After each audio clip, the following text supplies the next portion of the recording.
delighted this morning to speak with Charles Cooke. You're going to be doing an event at the Show Me Institute October 9th to discuss your thoughts and opinions on federalism and the need to return to federalism. So thank you for joining us. And can you just give me like the sort of elevator size on what has happened in the United States in regards to federalism? Well, I think there's a couple of strong cases for federalism. The first one is that it is our system of government. This isn't some idea that I have come up with, or the right or the left or anyone in between has contrived.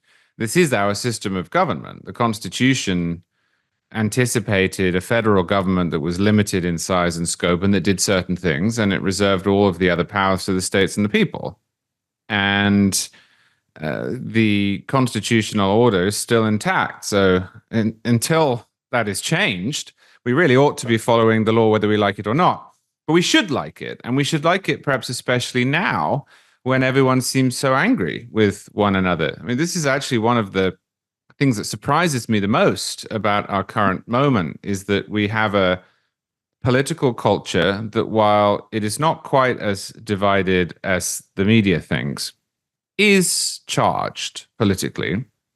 And instead of utilizing the tools that we have to take a whole bunch of important questions out of the national scene and return them locally to where they're closer to the people, where people who have different ideas can live in different places and be happy under the same flag, we've decided to elevate almost everything. And the example that I give is of election night 2016. There was a video that went around. There was a young lady at Yale in the quad. And when Trump won, she performed what I can only describe as a primal scream. And look, it was funny. We all shared it. It was funny. That's not good behavior. And as an adult, she should have known better. But in one sense, it's not funny because nobody should be that alarmed by who becomes president. The stakes should not be what they are. And I think it's incredible that when we have a left wing in this country that is terrified of the right and a right wing in this country that is terrified of the left, that we haven't got a stronger bipartisan consensus in favor of de-emphasizing Washington and allowing people to set the rules that they like locally. So my approach to this has been not only that it is good in general and it's how the country is set up and that it provides all sorts of benefits we can talk about, but that if there was ever a moment to return to it, it's now. Yeah, I was at the U.S. Department of Education when George W. Bush was president, and I appreciated my job and I enjoyed my job as an advisor. However, I took the job just to sort of see what the heck was going on over there, because that administration expanded the footprint of the U.S. Department of Education like no other. And I think people take it now as fact that No Child Left Behind and whatever's come after is the way public education works, which is that the federal government tells you have to test 3rd through 8th grade plus 10th grade in reading and math and science. That's relatively new. And that was an enormous federal government power grab from the states that I personally was not in favor of. It was certainly a transformation. The Department of Education was founded, I think, in 1978.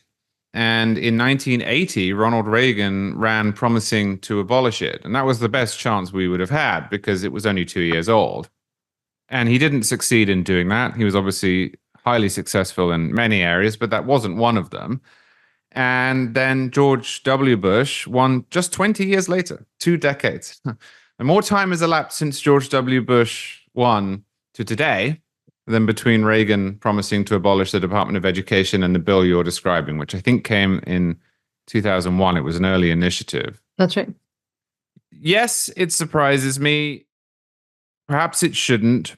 I think there is a debate at the moment over this that has two sides of the coin. So there is a strand of thinking on the right in some libertarian circles that holds that if you are opposed to the Department of Education, which I am, for the record, then you shouldn't ever use it. And I think that's wrong. If the Department of Education is putting out rules, for example, and those rules are going to exist irrespective, then the incumbent president should have a role in setting them. Otherwise, you have an unaccountable bureaucracy doing it. What George W. Bush did, though, that you just described was different than that. It wasn't a matter of saying, well, we can't get rid of this, we'd like to, therefore we will direct the funds that we are constitutionally obliged to spend in ways that we like. His plan was to push through Congress an expansion of the Department of Education and its role in American life. And that was uncalled for. And I think it was misguided, and we're still living with it. And as you say, we have not really, on either side of the aisle, enjoyed the fruits of it. I mean, after that came Common Core, which Obama tried to push through. Everyone hated it, yes. Including the unions. Sure. And again, I mean, this is just a good example of what I'm talking about. So we have this law passed, as you say, No Child Left Behind, and this expansion. Conservatives, as distinct from the Bush administration on this, didn't like it. Right. Teachers' unions didn't like it. I think, and I'm not a big teachers' union guy, of course, but I think with some justification, because they said, well, hold on, you should at least phase this in, because we don't know how to implement this. Right. So some of the testing and benchmarking rules, which went into effect immediately, I understand why they caused some consternation. Then you get to Common Core. Conservatives hate it. Massive backlash, absolutely justified. But also, progressives didn't particularly like it either.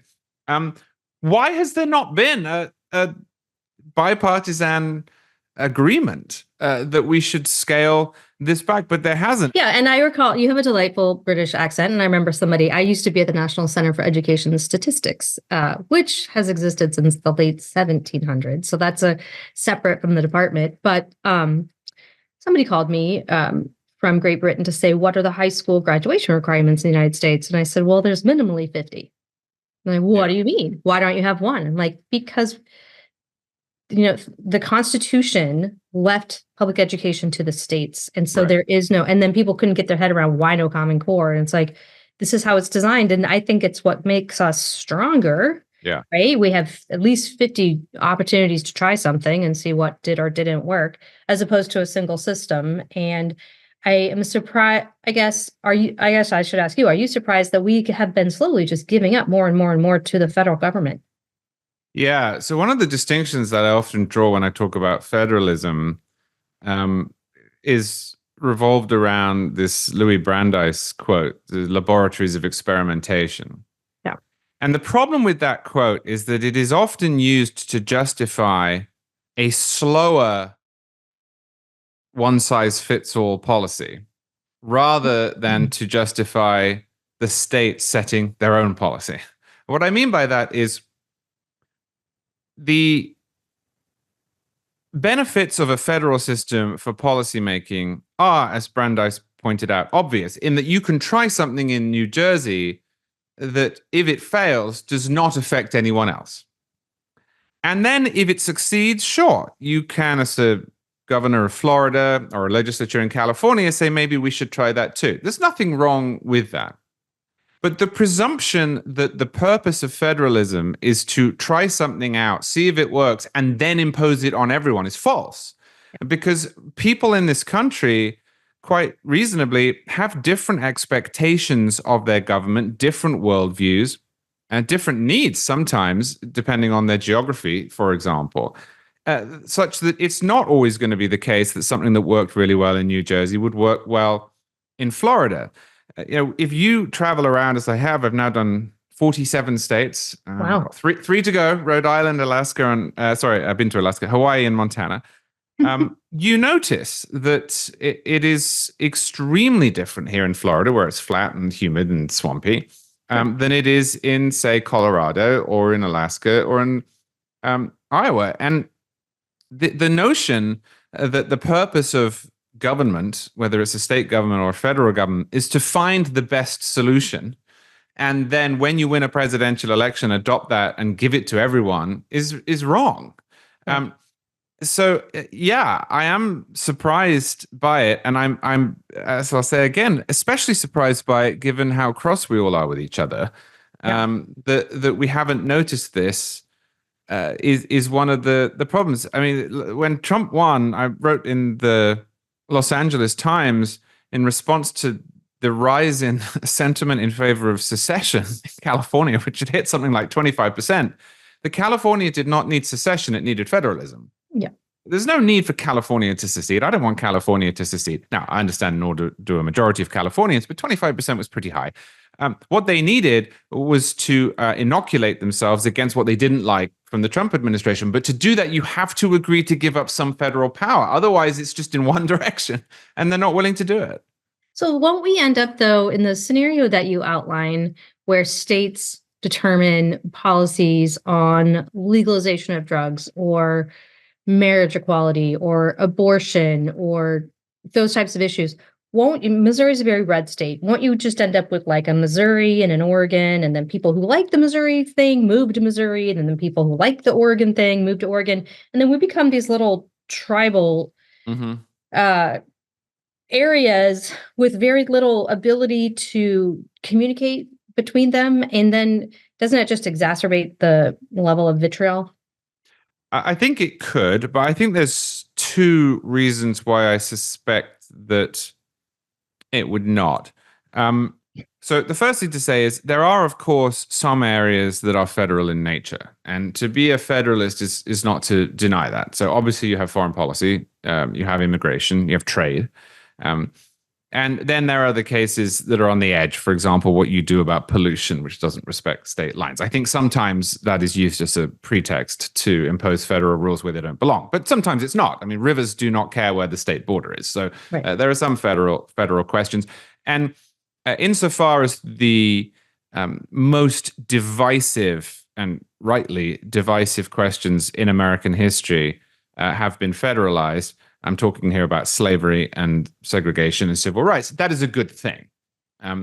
The question then you pose is, well, will a set of different standards for abortion, for example, cause people to be more angry with one another? And I don't think that they will. I actually think the opposite is the case. I think that we need some time to do this. But post-Dobbs, I think that it is much better that anger be dissipated locally than channeled nationally into one rule. Now, this is, of course, a horrible topic. I'm pro-life, so I believe that it is killing. And I don't like the idea that this would be decided state by state. But I also think, first, that it is constitutionally mandatory that it be decided state by state, because I see no power that the federal government has to regulate it in either direction. Second, I just think it's a matter of fact, political fact at the moment, and my side of this has to accept this. I think we as pro-lifers are losing, and we have not persuaded people that we are right. And so if you do try to elevate this to the national level to diminish local strife, you're going to get a national policy that forces every state to have some form of a Roe-style abortion regime. Well, I expect that would cause a great deal of anger and resentment, as Roe did in 1973, in states that are pro-life. If you went to California under that role, sure, people would say, I'm happy with this. I don't think the same emotion would obtain in Texas or Alabama or Missouri. Wyoming or Missouri. Right, right. So I don't really see it as a solution.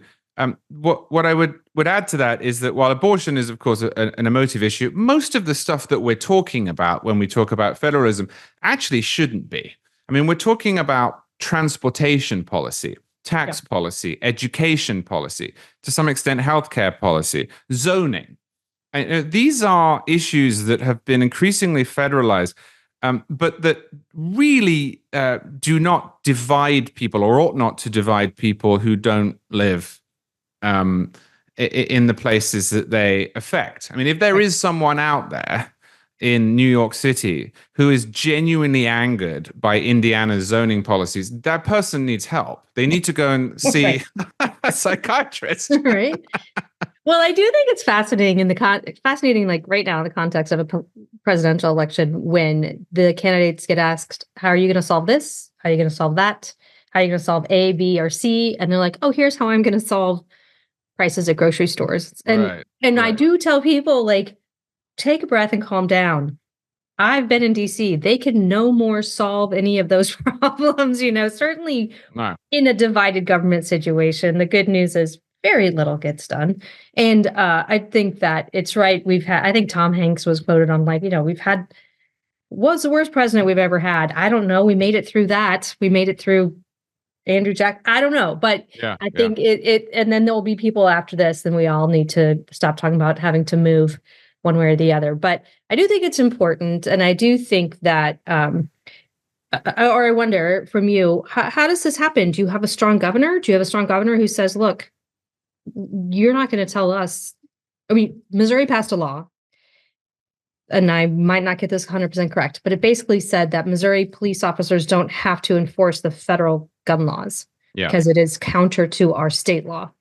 And is that what you do? You have just a strong stance that says, no, we have a state law that supersedes that law, and we will fight you on that point.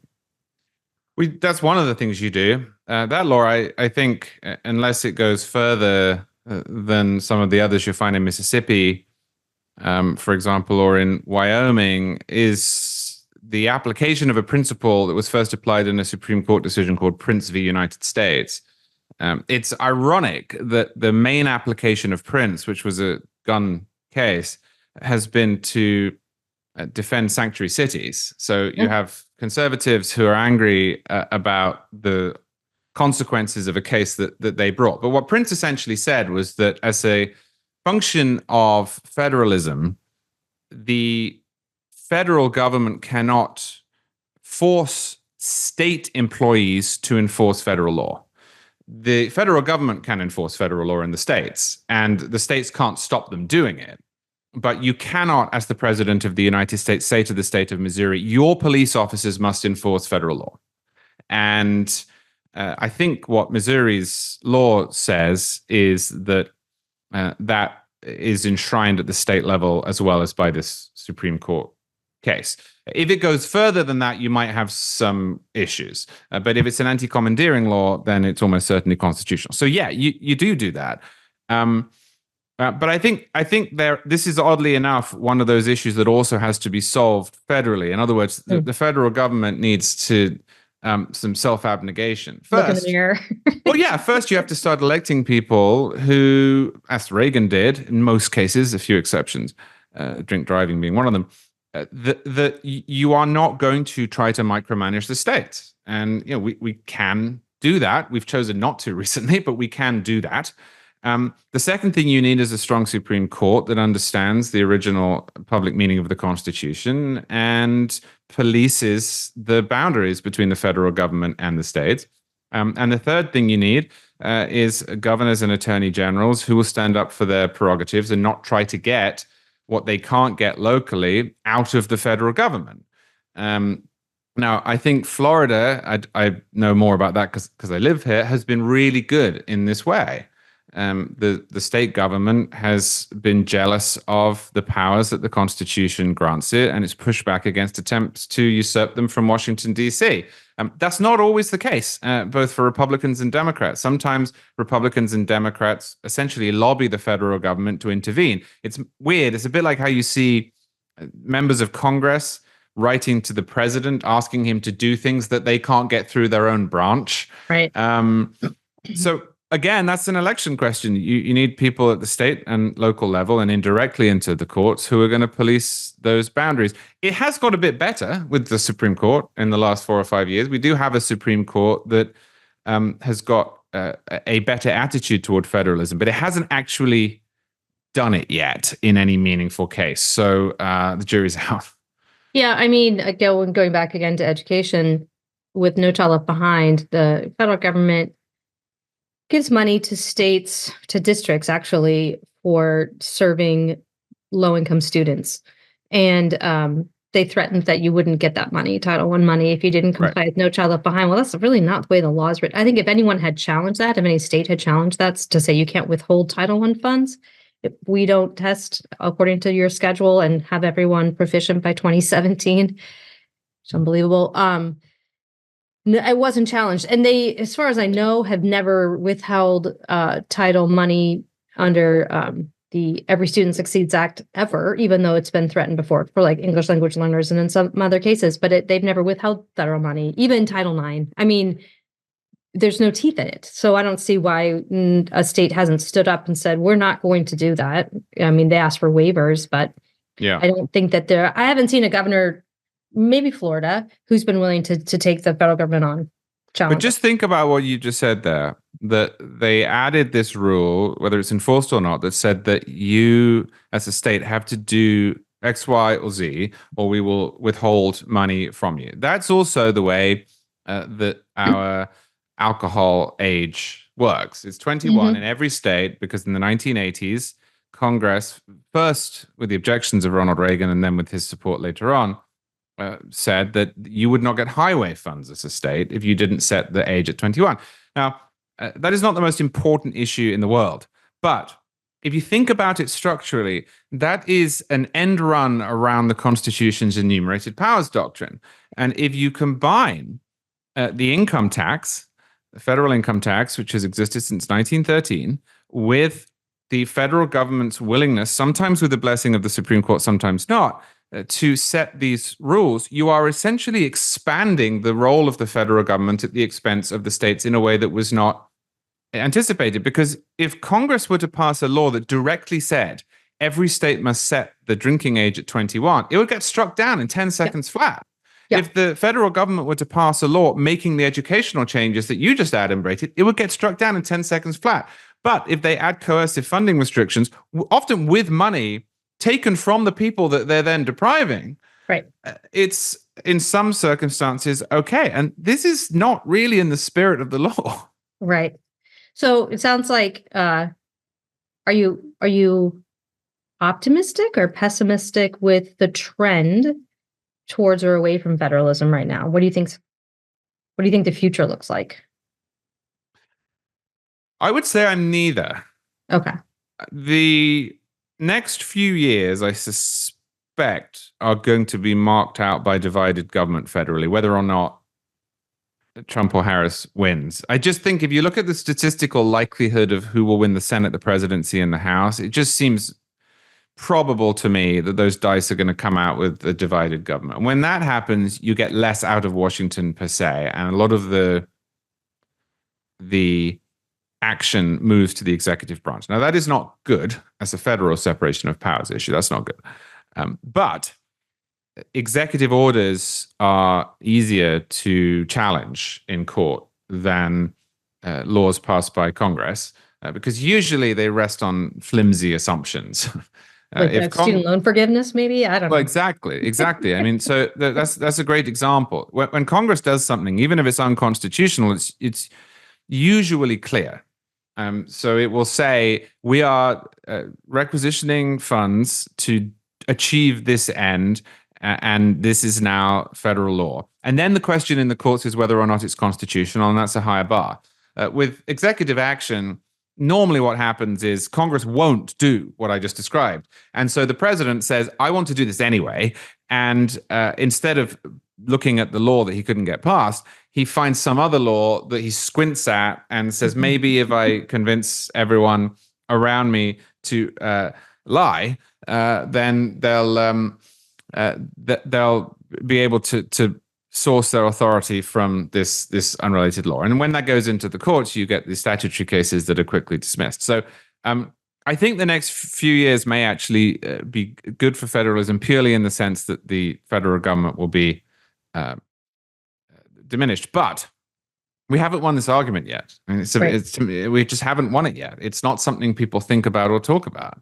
Right. And until we win that argument and we persuade enough people in the public and we persuade enough people going into Congress and running for president that this matters, then we're really always a landslide election away from either the right or the left pushing Washington's will onto the states at the expense of federalism. So I'm neutral at the moment. Okay.